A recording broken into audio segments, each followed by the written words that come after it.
Assalamualaikum warahmatullahi wabarakatuh. Sebelumnya terima kasih kepada Ibu Dr. Tuti Nuryati SEMAK selaku dosen pengampu mata kuliah akuntansi keperilakuan yang telah memberikan kesempatan kepada kelompok kami untuk mempresentasikan sebuah materi yang akan kami bawakan yang berjudul tentang riset akuntansi keperilakuan pada pelaporan dan evaluasi. Ini saya Karina Fitriani selaku moderator dan ada keempat. Perkenalkan, nama saya Ivan Yusuf Sanipar dengan NPM 20231031515128. Perkenalkan, nama saya Hairul Dafar Ramadhani dengan NPM 2023 10315103. Dan saya Latifah Najwa Azhara dengan NPM 2023 10315121. Perkenalkan, nama saya Livian Raini Putri dengan NPM 2023 10315068. Baik, untuk mempersingkat waktu, kita langsung saja ke materi yang pertama. Jadi, yang pertama yang akan kita bahas yaitu mengenai riset akuntansi keperilakuan, di mana kita harus ketahui terlebih dahulu apa itu riset. Jadi, riset itu merupakan suatu proses penyelidikan yang sistematis dan juga terkontrol, di mana riset di sini itu mengikuti langkah-langkah yang teratur dan dapat diuji berdasarkan dengan data-data empiris atau data-data yang nyata, dapat diamati dan juga dapat diukur. Selain itu juga, riset ini dilakukan secara kritis, mendalam, dan juga objektif, yang bertujuan untuk memahami fenomena-fenomena apa saja yang terjadi di sekitar kita, di mana riset ini itu berpedoman kepada teori-teori dan hipotesis-hipotesis yang ada mengenai hubungan antar fenomena-fenomena tersebut. Jadi, setelah kita mengetahui pengertian apa itu riset, kita bisa menarik kesimpulan bahwa riset akuntansi keperilakuan itu merupakan suatu metode studi atau penelitian yang berfokus kepada aspek keperilakuan. Contohnya tuh seperti perilaku manusia di dalam konteks akuntansi yang dilakukan dengan penyelidikan yang hati-hati dan juga mendalam, di mana riset di sini bertujuan untuk memahami dan memecahkan masalah perilaku yang nantinya hasil akhirnya merupakan pemecahan yang tepat terhadap masalah-masalah yang diteliti. Materi selanjutnya yaitu mengenai persyaratan pelaporan mempengaruhi perilaku akuntansi, di mana pelaporan atau reporting dalam riset akuntansi keperilakuan itu mengacu kepada tahap-tahap penulisan dan penyampaian hasil penelitian yang berfokus kepada aspek perilaku seperti psikologi, sosial, dan organisasional di dalam konteks akuntansi, di mana dalam sebuah perusahaan persyaratan pelaporan itu biasanya ditetapkan oleh pihak-pihak seperti manajer ataupun lembaga tertentu. Nah, manajer di sini itu berhak untuk meminta bawahannya untuk melaporkan informasi yang berkaitan dengan kinerja kerja mereka. Oleh karena itu, semua pihak yang terlibat dalam perancangan atau penggunaan sistem informasi perlu memahami bagaimana persyaratan pelaporan itu dapat mempengaruhi perilaku pelapor, serta bisa memprediksi dan mengenali dampaknya terhadap kualitas atau isi informasi yang dilaporkan. Selanjutnya, mengenai cara persyaratan pelaporan dapat mempengaruhi perilaku, terdiri dari dua cara. Yang pertama itu antisipasi penggunaan informasi, di mana persyaratan pelaporan mempengaruhi perilaku pelapor, terutama saat informasi tersebut mencerminkan tindakan atau tanggung jawab mereka. Semakin besar kendali atas informasi, maka semakin besar pula kecenderungan mereka untuk menyesuaikan perilaku demi mempengaruhi hasil laporan. Di mana hal ini terjadi karena mereka yakin bahwa perubahan dalam perilaku akan berdampak kepada hasil laporan sesuai dengan yang diinginkan. Jadi, adanya kewajiban pelaporan bisa membuat orang lebih berhati-hati atau termotivasi untuk bertindak dengan cara tertentu. Contohnya seperti seorang karyawan di bagian marketing diminta untuk menyusun laporan mingguan yang mencantumkan jumlah pelanggan yang dihubungi, transaksi yang berhasil, dan total penjualan. Nah, karena laporan tersebut mencerminkan kinerjanya secara langsung dan akan dibaca oleh manajer, maka karyawan tersebut akan menjadi lebih aktif untuk mencari prospek serta lebih rajin untuk menindaklanjuti calon pelanggan dan lebih fokus mencapai target penjualan. Di mana perubahan perilaku ini terjadi karena ia sadar bahwa hasil laporan akan mempengaruhi penilaian atasan dan dengan menunjukkan hasil yang baik, ia bisa mendapatkan insentif atau promosi. Jadi, persyaratan pelaporan ini tuh mendorong karyawan untuk menyesuaikan perilakunya agar hasil laporannya itu tampak positif dan sesuai dengan apa yang diharapkan. Contoh yang kedua ada pengarah perhatian. Pengarah perhatian atau attention directing effect terjadi ketika seseorang itu mengubah perilaku hanya karena diminta untuk memperhatikan atau mencatat sesuatu hal tanpa harus melaporkannya. Perubahan ini muncul karena fokus diarahkan kepada hal-hal tertentu, bukan karena takut penilaian atas orang lain. Dampaknya cenderung lebih lemah dan sulit diprediksi dibandingkan dengan dampak antisipasi yang muncul karena pelaporan memperkirakan reaksi penerima laporan. Di dalam sistem yang memberi kelonggaran, perubahan perilaku akibat dampak perhatian lebih mudah terjadi. Seperti seorang karyawan diminta untuk mencatat bagaimana ia menghabiskan waktu kerjanya setiap hari, seperti berapa jam ia menggunakan untuk rapat, menyelesaikan tugas, ataupun istirahat. Meskipun catatan tersebut tidak perlu dilaporkan kepada atasan ataupun manajernya, tetapi proses pencatatan itu sendiri membuat si karyawan menjadi lebih sadar akan bagaimana ia menggunakan waktunya. Akibatnya, ia mulai mengurangi waktu yang tidak produktif dan lebih fokus untuk menyelesaikan pekerjaan tepat waktu. Hal ini merupakan salah satu contoh dari dampak perhatian, di mana perubahan perilaku itu terjadi karena kesadaran diri bukan karena tekanan eksternal ataupun tekanan dari luar. Oke, di sini juga ada tantangan dan upaya. Tantangan yang pertama yaitu ada pemalsuan informasi atau informasi dalam suatu organisasi atau instansi bisa saja sengaja dipalsukan oleh pihak-pihak tertentu untuk keuntungan pribadi atau untuk menutupi kesalahan. Yang kedua, ada kesalahan sistem informasi atau ketika sistem informasi yang digunakan tidak berjalan dengan baik atau tidak akurat, maka kesalahan dalam pelaporan atau pengambilan keputusan bisa saja terjadi. Upaya mengatasi tantangan tersebut, yang pertama ada audit internal. Apa sih itu audit internal? Pemeriksaan yang dilakukan oleh tim internal organisasi untuk memastikan keakuratan dan kebenaran data, serta kepatuhan terhadap prosedur. Yang kedua ada audit eksternal, yaitu pemeriksaan yang dilakukan oleh pihak independen di luar organisasi guna memberikan penilaian objektif terhadap laporan dan sistem yang digunakan. Yang ketiga, ada kunjungan lapangan atau langkah untuk memverifikasi langsung kondisi atau data yang dilaporkan melalui observasi atau wawancara di lokasi terkait. Di sini, saya akan membacakan dampak persyaratan pelaporan pada akuntansi keperilakuan.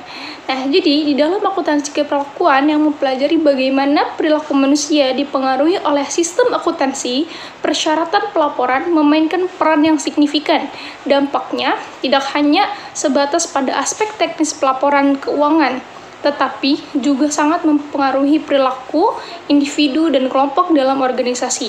Nah, jadi di sini berikut ada dampak pentingnya nih. Yang pertama, ada meningkatkan transparansi dan akuntabilitas, yaitu persyaratan pelaporan yang jelas dan ketat dapat mendorong manajer dan karyawan untuk bertindak lebih transparan dan bertanggung jawab. Hal ini menumbuhkan budaya organisasi yang berorientasi pada integritas dan kejujuran. Yang kedua, ada tekanan psikologis terhadap karyawan. Tuntutan pelaporan yang tinggi dapat menyebabkan tekanan mental dan emosional pada karyawan, terutama jika target atau standar pelaporan dianggap tidak realistis. Hal ini bisa menyebabkan stres atau burnout, bahkan konflik internal. 3. Munculnya perilaku tidak etis. Jika persyaratan pelaporan terlalu kompleks, kaku, atau tidak disesuaikan dengan kapasitas organisasi karyawan, mungkin terdorong untuk melakukan manipulasi data, penyembunyian informasi, atau tindakan lain yang tidak etis demi memenuhi kewajiban pelaporan. Yang keempat, ada motivasi dan kepuasan kerja. Sistem pelaporan yang adil dan transparan dapat meningkatkan motivasi dan kepuasan kerja karena individu merasa kontribusinya diakui dan dievaluasi secara objektif. Sebaliknya, sistem pelaporan yang tidak adil dapat menurunkan moral kerja. 5. Efek pada pengambilan keputusan, atau data pelaporan sering menjadi dasar pengambilan keputusan manajemen. Jika data disusun hanya untuk memenuhi persyaratan administratif, tanpa mempertimbangkan kualitas informasi, keputusan yang diambil bisa tidak akurat dan merugikan organisasi dalam jangka panjang. 6. Perubahan budaya organisasi. Kebijakan pelaporan yang konsisten dapat membentuk budaya organisasi yang kuat dalam hal tanggung jawab dan kepatuhan. Namun, jika terlalu birokratis, budaya organisasi bisa menjadi kaku dan kurang adaptif. Materi selanjutnya ada definisi dari evaluasi kinerja. Evaluasi kinerja adalah suatu proses formal dan sistematis yang dilakukan oleh organisasi atau perusahaan untuk menilai, mengukur, dan mengevaluasi potensi kinerja seorang individu, tim, atau unit kerja secara berkala. Evaluasi ini dilakukan berdasarkan standar kerja, tujuan organisasi, atau indikator kinerja utama yang telah ditentukan.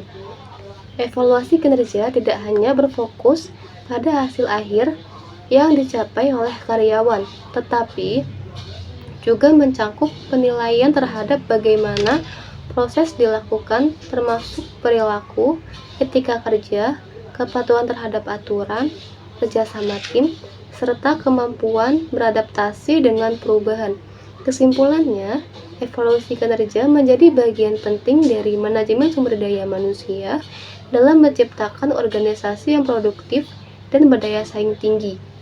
Evaluasi kinerja dapat dilakukan secara kuantitatif yang berdasarkan data dan angka, maupun kualitatif yang berdasarkan observasi atau penilaian subjektif yang terstandarisasi. Selanjutnya, tujuan utama dari evaluasi kinerja yang meliputi: pertama, untuk meningkatkan kinerja individu dan organisasi.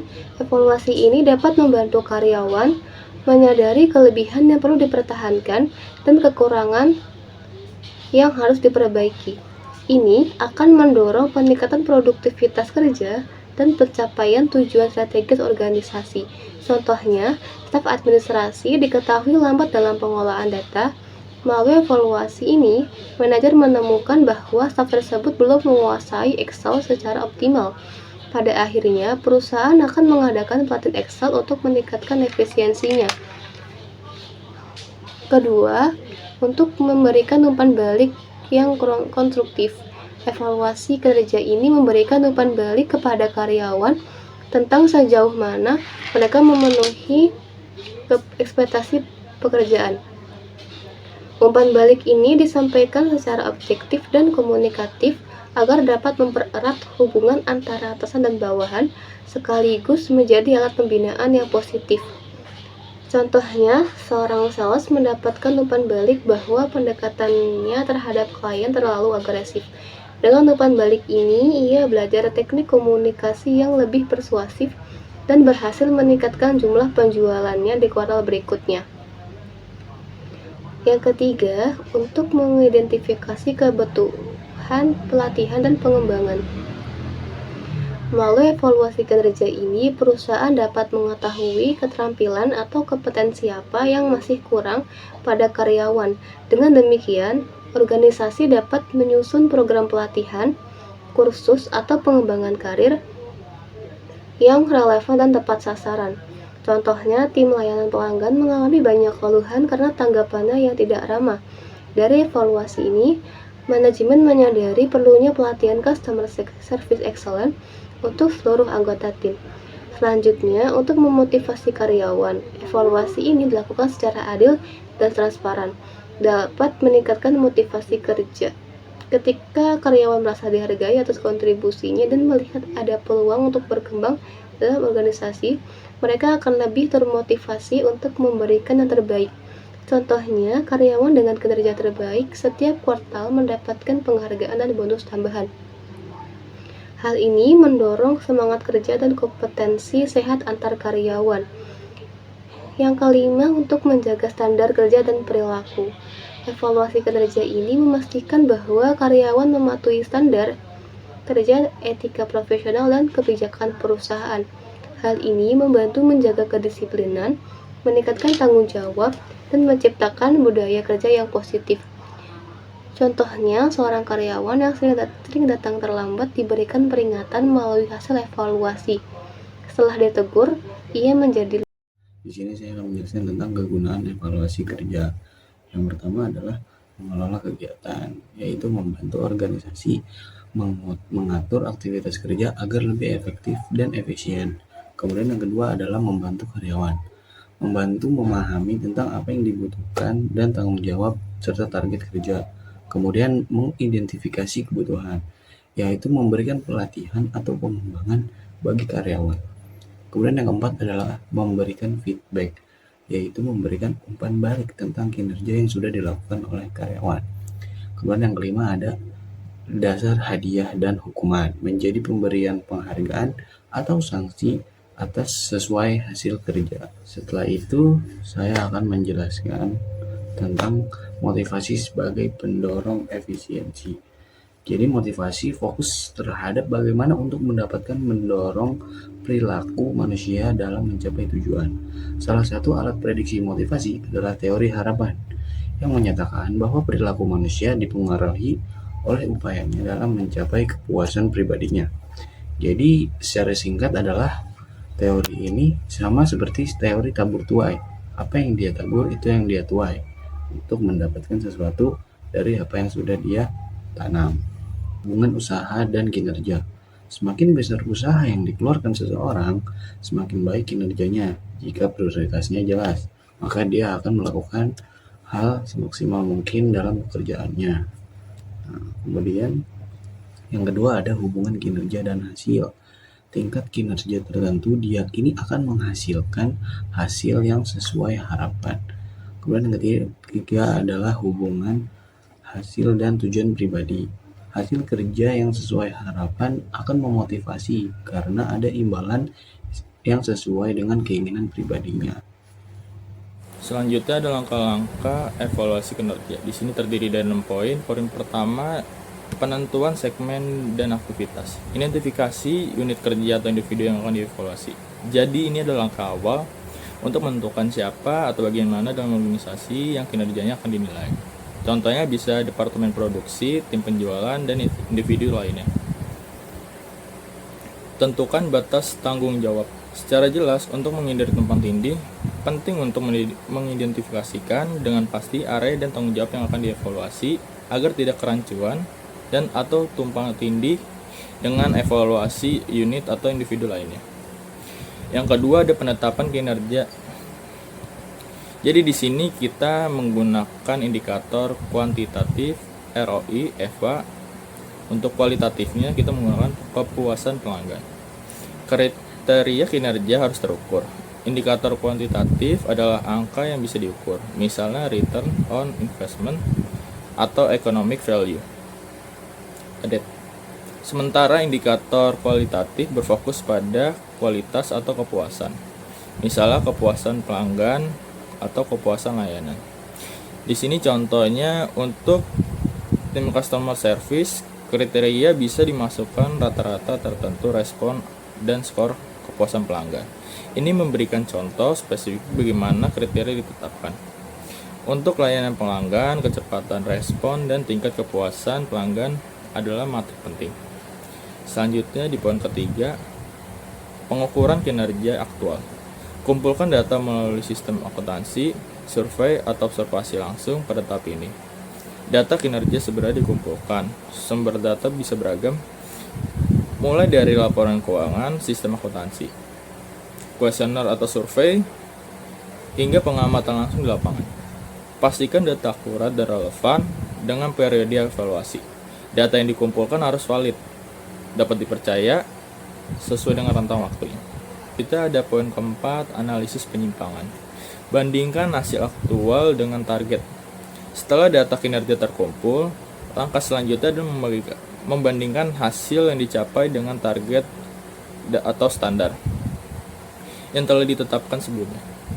Ini untuk melihat apakah ada perbedaan.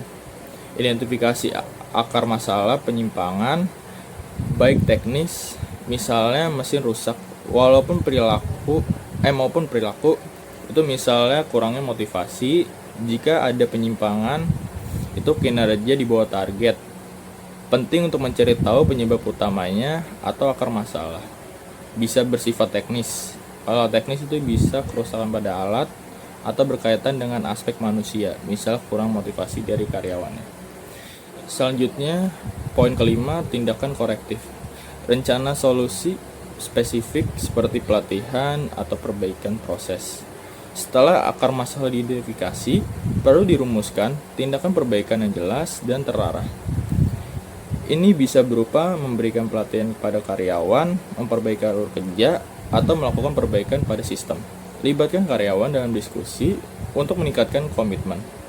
Keterlibatan karyawan dalam perencanaan tindakan korektif, dan peningkatan rasa kepemilikan dan komitmen mereka terhadap solusi yang akan diimplementasikan. Selanjutnya ada poin ke-6, review dan pengembangan. Evaluasi ulang efektivitas tindakan korektif. Setelah tindakan perbaikan dijalankan, penting untuk memantau dan mengevaluasi apakah tindakan tersebut efektif dalam mengatasi masalah dan meningkatkan kinerja sesuai dengan standar kinerja jika diperlukan. Contohnya menaikkan target setelah perbaikan infrastruktur. Berdasarkan hasil evaluasi, standar atau target kinerja bisa disesuaikan. Jika diperbaikan, yang dilakukan sangat berhasil, misalnya dengan adanya infrastruktur baru, target bisa dinaikkan untuk mendorong pencapaian yang lebih tinggi. Oke, di sini saya juga akan membacakan studi kasus yang telah kelompok kami dapat yang berjudul yaitu Analisis Penerapan Akuntansi Keperilakuan terhadap Kinerja Pegawai pada Badan Pengelolaan dan Aset Daerah Kabupaten Tanah Toraja.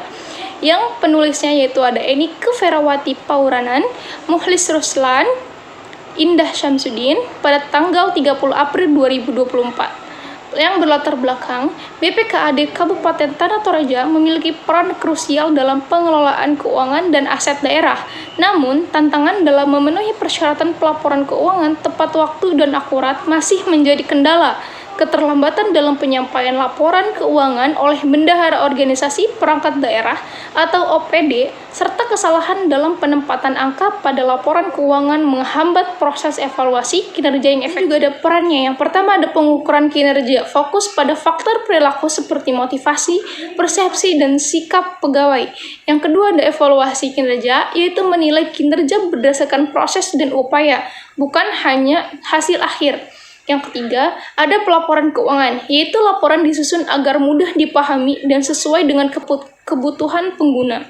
Lanjut di sini juga ada kesimpulannya, yaitu ada penerapan akuntansi keperilakuan di BPKAD Tanah Toraja perlu ditingkatkan melalui pelatihan, koordinasi antar unit, dan pegawai yang efektif agar kinerja pegawai membaik dan persyaratan pelaporan keuangan dapat dipenuhi secara lebih baik. Sekian penjelasan dari kelompok kami. Semoga apa yang telah kami sampaikan dapat bermanfaat bagi kita semua.